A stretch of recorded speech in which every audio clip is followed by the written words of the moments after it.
Name of the ഗോഡിലല്ല നമ്മുടെ Indian ഭരണഘടന പോകുന്നത്. We the people of India എന്നാണ് നമ്മുടെ ഇതിൽ പറയുന്നത്. നമ്മുടെ ഭരണഘടനയിൽ എവിടെയും ഗോഡിനെ പരാമർശിക്കുന്നില്ല. തെലങ്കാന റാഷണലിസ്റ്റ് അസോസിയേഷന്റെ 5th ബൈനൽ കോൺഫറൻസ്. നമ്മുടെ കുഞ്ഞുങ്ങൾ തീർച്ചയായിട്ടും സ്വതന്ത്രരായിട്ട് വളരുകയും ഫ്രീ തിങ്കേഴ്സ് ആയിട്ട് വളരുകയും, ഞാനിപ്പോഴും ലിവിങ് ടുഗദർ, അതാണ് ഒരു വിഷയം.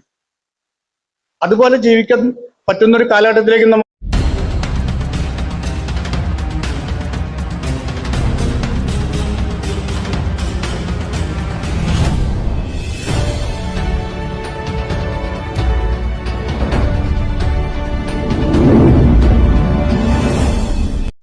KP జార్జ్ గారు, వెల్కమ్ సార్.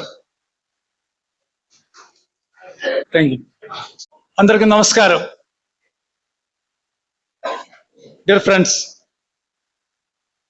తెలంగాణ రాషనలిస్ట్ అసోసియేషന്റെ 5th biennial conference and humanist meeting Komaram Bheem meeting ഹാളിൽ ഇവിടെ സംഘടിപ്പിക്കുകയും അതിലേക്ക് എന്നെ ക്ഷണിക്കുകയും ചെയ്ത ഇതിന്റെ സംഘാടകർക്കും അതിന്റെ സഹപ്രവർത്തകർക്കും ആദ്യമായി ഹൃദയപൂർവ്വം ഞാൻ നന്ദി രേഖപ്പെടുത്തുകയാണ്.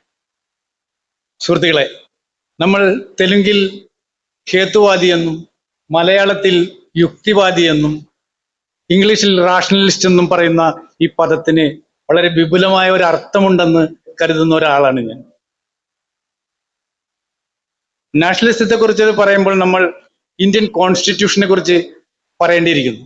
ഇന്ത്യൻ കോൺസ്റ്റിറ്റ്യൂഷന്റെ പ്രിയാമ്പിളിൽ പറയുന്ന ജസ്റ്റിസ്, ഫ്രീഡം, ഇക്വാലിറ്റി, ഫ്രറ്റേണിറ്റി, നീതി, സ്വാതന്ത്ര്യം, സമത്വം, സാഹോദര്യം, ഈ 4 തൂണുകളിലാണ്, അതിന്റെ ആ ഫണ്ടമെന്റൽ റൈറ്റ്സിലാണ് നമ്മൾ സഞ്ചരിക്കുന്നതും. നമ്മൾ എന്ന് പറയുമ്പോൾ നമ്മൾ യുക്തിവാദികൾ സഞ്ചരിക്കുന്നതും പ്രവർത്തിക്കുന്നതും. വളരെ വൈവിധ്യമാർന്ന ഇന്ത്യൻ ജനാധിപത്യത്തിൽ,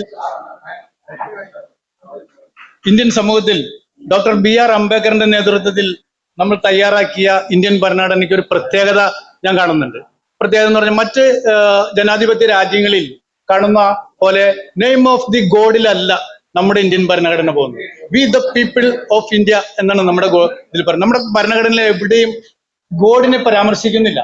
ഒരു അക്ഷരം പോലും ഗോഡിനെ കുറിച്ച് എവിടെയും പരാമർശിക്കപ്പെടുന്നില്ല. അപ്പൊ നമ്മളാൽ നമുക്ക് വേണ്ടി നിർമ്മിക്കപ്പെട്ട ഭരണഘടനയാണ് നമ്മുടെ ഭരണഘടന. ആ ഒരു കാര്യം നമ്മൾ തിരിച്ചറിയേണ്ടിയിരിക്കുന്നു.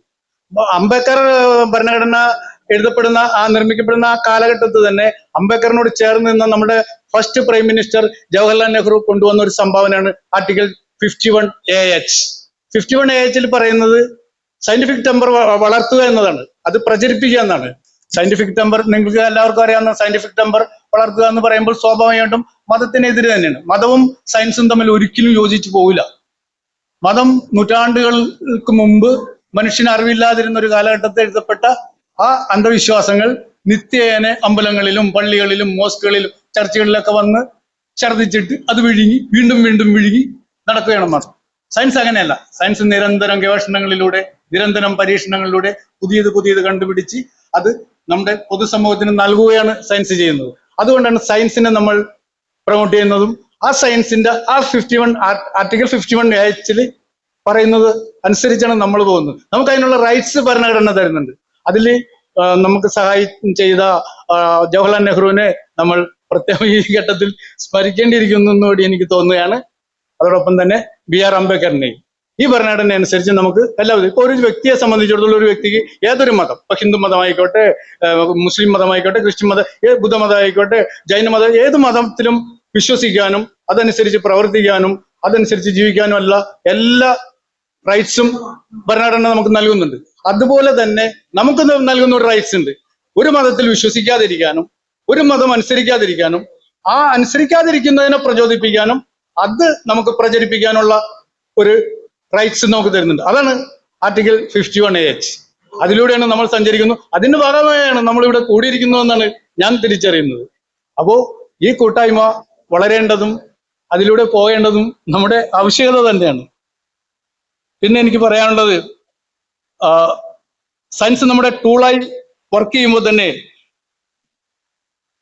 നമ്മൾ ഈ കാര്യത്തിൽ പ്രത്യേകം ശ്രദ്ധിക്കേണ്ടത്, നമ്മുടെ കുഞ്ഞുമക്കൾ എന്ന് പറഞ്ഞാൽ നമുക്കുണ്ടാകുന്ന കുഞ്ഞുമക്കൾ സ്കൂളിൽ ചേർക്കുന്ന സമയത്ത് നമ്മൾ ശ്രദ്ധിക്കേണ്ടുന്ന കുറെ കാര്യങ്ങളുണ്ട്. നമ്മൾ ഒരു കാരണവശാലും റിലീജിയൻ, കാസ്റ്റ് ഒന്നും ആപ്ലിക്കേഷൻ ഫോമിൽ പൂരിപ്പിക്കാൻ പാടില്ല. ഞങ്ങളൊക്കെ ഇപ്പൊ എന്റെ മകനെയൊക്കെ ഞങ്ങൾ ചേർത്ത് തന്നെ അതുപോലെയാണ്. മക്കളെയൊക്കെ ചേർക്കുമ്പോൾ അവിടെ കേരളത്തിലെ മിക്കവാറും യുക്തിവാദികളെല്ലാവരും തന്നെ അതിന് നമുക്ക് അവകാശമുണ്ട്. അതിന് കോളങ്ങളൊന്നും നമ്മൾ ഫില്ല് ചെയ്യേണ്ട ആവശ്യമില്ല. No religion, no caste fill up ചെയ്ത് വേണം ആപ്ലിക്കേഷൻ ഫോം തന്നെ കൊടുക്കാൻ. അപ്പോൾ നമ്മുടെ കുഞ്ഞുങ്ങൾ തീർച്ചയായിട്ടും സ്വതന്ത്രരായിട്ട് വളരുകയും ഫ്രീ തിങ്കേഴ്സ് ആയിട്ട് വളരുകയും അവർ ഫ്രീ ആയിട്ട് അവർക്ക് ഓരോരോ ഘട്ടങ്ങളിൽ സ്വയം തീരുമാനങ്ങൾ എടുക്കാനും അതുപോലെ തന്നെ അവർക്ക് സ്വയം അഭിപ്രായങ്ങൾ രൂപീകരിക്കാനും അവരുടെ വളർച്ചയ്ക്ക് വളരെയധികം അത് ഗുണം ചെയ്യുന്നതാണെന്നുള്ളതാണ് അതിന്റെ സത്യം. അത് വരുന്നത് ഒരു നല്ല തലമുറയെ തീർച്ചയായിട്ടും നല്ലൊരു തലമുറയെ തീർത്തെടുക്കും എന്നുള്ളതിന് തെളിവുകൾ സ്കാൻഡിനേവിയൻ രാജ്യങ്ങളിൽ തന്നെ നമ്മൾ നോക്കിയാൽ മതി. സ്കാൻഡിനേവിയൻ രാജ്യങ്ങളിലൊക്കെ ഏതാണ്ട് എല്ലാ 80% ജനങ്ങളും ദൈവവിശ്വാസികളല്ല. അവിടെയൊക്കെ സന്തോഷത്തിലാണ് അവർ പോകുന്നത്. വളരെ നല്ല രീതിയിലാണ് അനുഭവം. ആ ഇത് നമ്മൾ കണക്കിലെടുക്കണം. പിന്നെ ഒരു വ്യക്തിയെ സംബന്ധിച്ചിടത്തോളം ആ വ്യക്തിയുടെ ജീവിത കാലഘട്ടത്തിൽ വരുന്നതാണ് ഇപ്പൊ നമ്മളെ കുടുംബാവസ്ഥ നമ്മൾ കാണുന്ന സംഭവമാണ്. കുടുംബാവസ്ഥയിൽ വിവാഹം ഒരു പ്രധാന ഘടകമായിട്ട് വരുന്നുണ്ട്. ഇനി ഒരു കാലഘട്ടം കഴിയുമ്പോൾ വിദൂര ഭാവിയിൽ ചിലപ്പോൾ വിവാഹം ഒന്നും ഉണ്ടായില്ല എന്നിരിക്കും. ഇപ്പൊ ലിവിങ് ടൂതറൊക്കെ ഞാനിപ്പോഴും ലിവിങ് ടൂതറാ, അതാണ് ഒരു വിഷയം. അതുപോലെ ജീവിക്കാൻ പറ്റുന്ന ഒരു കാലഘട്ടത്തിലേക്ക് നമ്മൾ മാറിയാണ്. അപ്പൊ വിവാഹത്തിന് ചെയ്യേണ്ടത് എന്താണ്? ഒരു പൂജാരിയെയോ ഒരു പാസ്റ്ററെയോ മുക്രിയെയോ ഒന്നും വിളിക്കാതെ നമ്മൾ മാരേജ് ആക്ട് പ്രകാരം, ഇന്ത്യൻ മാരേജ് ആക്ട് പ്രകാരം വിവാഹം ചെയ്യാനായിട്ടുള്ള ഇപ്പൊ അങ്ങനെ മാരേജുകൾ നടക്കുന്നുണ്ട്. രജിസ്ട്രാറെ വിളിച്ചു വരുത്തി ഇപ്പൊ ഈ ഹോളിൽ വെച്ചൊരു വിവാഹം നടക്കുകയാണെന്നിരിക്കട്ടെ, ഈ ഹോളിലേക്ക് നമ്മൾ രജിസ്ട്രാർക്ക് ഒരു പ്രത്യേക ആപ്ലിക്കേഷൻ വെച്ച് രജിസ്ട്രാർ ഇവിടെ വിളിച്ചു വരുത്തി ഇവിടെ രജിസ്റ്റർ ചെയ്ത് ഒപ്പിട്ട് ഇവിടെ വിളിച്ചു കൂടിയിരിക്കുന്നവർക്ക് ഭക്ഷണമൊക്കെ കൊടുത്ത് ഒരു പ്രസംഗമൊക്കെ ചെയ്ത് അങ്ങനെ പോകുന്ന ധാരാളം മാരേജുകൾ കേരളത്തിൽ നടക്കുന്നുണ്ട്. ഞാൻ പറഞ്ഞു അതൊരു ഘട്ടമാണ്. പിന്നെ ഒരു ഘട്ടം ഇതുകൂടി പറഞ്ഞ് ഞാൻ അവസാനിപ്പിക്കണം, കാരണം എല്ലാവർക്കും സംസാരിക്കണമല്ലോ. ഇതുകൂടി പറഞ്ഞാൽ ഒരു ഘട്ടം എന്ന് പറഞ്ഞാൽ നമ്മളിപ്പോ വയസ്സാകണം. ഇപ്പൊ എനിക്കിപ്പോ 70 വയസ്സ് ആകുന്നു. എന്നിൽ പ്രായമുള്ളവരൊക്കെ ഉണ്ട്, അങ്ങനെ ധാരാളം പേരുണ്ട് നമ്മൾ.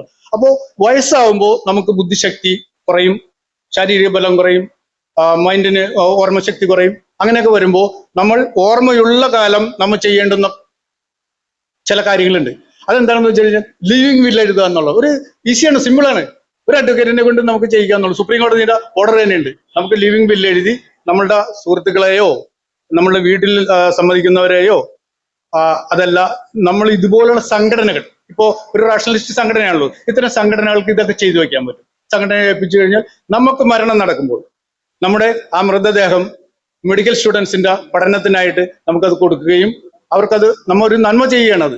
അതുപോലെ തന്നെ ഇപ്പോൾ ബ്രെയിൻ ഡെത്ത് പോലെ ഒരു സംഭവം നമുക്ക് നടക്കുകയാണെന്നിരിക്കട്ടെ, ഈ ബ്രെയിൻ ഡെത്തിൽ നമുക്ക് എത്രയോ അവയവങ്ങൾ മറ്റുള്ളവർക്ക് ദാനം ചെയ്യാൻ കഴിയും. ഇപ്പൊ നമ്മുടെ ലിവർ, ഹേർട്ട്, കണ്ണ്, കിഡ്നി, അതിൽ 8ഓളം അവയവങ്ങൾ നമുക്ക് ദാനം ചെയ്യാൻ കഴിയും എന്നുള്ളതാണ്. അപ്പോൾ അത് നമ്മൾ കൊടുക്കാൻ തയ്യാറാവുക. അതിന്റെ ഒരു സംഘടനയുടെ പ്രസിഡന്റ് കൂടിയാണ് ഞാൻ.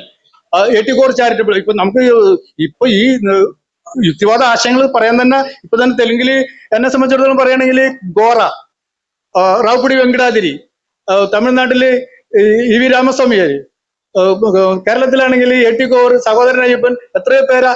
അപ്പൊ AT Core ചാരിറ്റബിൾ സൊസൈറ്റി എന്നൊരു സംഘടനയിൽ ഞാൻ ഇപ്പോഴും വർക്ക് ചെയ്യുന്നുണ്ട്. എൻ്റെ കുടുംബം, എൻ്റെ ഫാമിലി മൊത്തം ഞങ്ങൾ മൃതദേഹദാനത്തിനും അവയവദാനത്തിനും സമ്മതപത്രം എഴുതി കൊടുത്തത്. ഇത് കേട്ടറിഞ്ഞ് ഇപ്പൊ നമ്മൾക്ക് ഇപ്പൊ ഉച്ച കഴിഞ്ഞ് നമ്മുടെ പ്രസന്റേഷനിൽ വരുന്ന രാജശ്രീ മാഡം, അദ്ദേഹവും ഇതിലൊക്കെ ഈ സംഘടനയിൽ ചേരാനിരിക്കുകയാണ്. അപ്പൊ ഇത്തരം സംഘടനകളുടെ വളർച്ചയും കൂടി നമ്മൾ ആഗ്രഹിക്കുന്നുണ്ട്. എന്ന് പറഞ്ഞാൽ ചുരുക്കി പറഞ്ഞാൽ ഇത്രയേ ഉള്ളൂ. നമ്മൾ ജീവിതത്തിന്റെ തുടക്കം മുതൽ അവസാനം വരെ, ഒടുക്കം വരെ എന്ന് പറയാം. ഇപ്പൊ മലയാളത്തിൽ പറയും തുടക്കം മുതൽ ഒടുക്കം വരെ, ഒരു പ്രാസമാണത്. ആ രീതിയിൽ നമ്മൾ ജീവിക്കുകയും മറ്റുള്ളവർക്ക് നന്മ ചെയ്ത് നമ്മൾ ജീവിതം ആസ്വദിക്കുകയാണ്, സന്തോഷിക്കുകയാണ്. ആ സന്തോഷത്തോടൊപ്പം തന്നെ മറ്റുള്ളവർക്ക് നന്മകൾ ചെയ്ത് അവർക്കും കൂടി സന്തോഷം പകർന്ന് അവർക്കും കൂടി ചിരിക്കാനുള്ള അവസരം കൊടുത്ത് പോകുക എന്നുള്ളതാണ്. അതിനെ പറ്റിയ സാഹചര്യങ്ങളിലേക്ക് നമ്മളെല്ലാവരും നയിക്കുവാൻ ആഗ്രഹിച്ചുകൊണ്ടും നിങ്ങളെല്ലാവരും കാണാൻ കഴിഞ്ഞുള്ള സന്തോഷം പങ്കുവെച്ചുകൊണ്ടും ഞാൻ എൻ്റെ വാക്കുകൾ അവസാനിപ്പിക്കുകയാണ്. നിങ്ങൾക്ക് എൻ്റെ സ്നേഹാഭിവാദ്യങ്ങൾ. എന്നും ഈ സ്നേഹം നമ്മളുടെ കൂടെ ഉണ്ടായിരിക്കണം. ഇതുപോലെ നമ്മൾ കൂടുതൽ നമ്മളെ ചെറുപ്പത്തിലേക്ക്, യുവാക്കളാണ് നമുക്ക് ഇനി വരേണ്ടത്. നമ്മളൊക്കെ വയസ്സായിക്കൊണ്ടിരിക്കുകയാണ്. അപ്പൊ ഇത്രയും പറഞ്ഞുകൊണ്ട് ഞാൻ അവസാനിപ്പിക്കുകയാണ്. ഞാൻ ഈ പറഞ്ഞതിന്റെ ഒരു കൺക്ലൂഷൻ നമ്മുടെ സുഹൃത്ത് ശങ്കർ നിങ്ങളോട് തെലുങ്കിൽ പറയും. പ്രധാനമായിട്ടും ഞാൻ ആഗ്രഹിക്കുന്നത് അവസാന ഘട്ടത്തിൽ നമുക്ക് ഇങ്ങനെ ഒരു അവസ്ഥ വരും. ആ സമയത്ത് നമ്മൾ എന്തായിരുന്നു എന്ന് പിൻതലമുറക്കാരെ അറിയണം. അതല്ലെങ്കിൽ അത് പിന്നീട് വിഷയമാകും. അതുകൊണ്ടാണ്. Thank you. Okay, sir. Thank you very much, sir.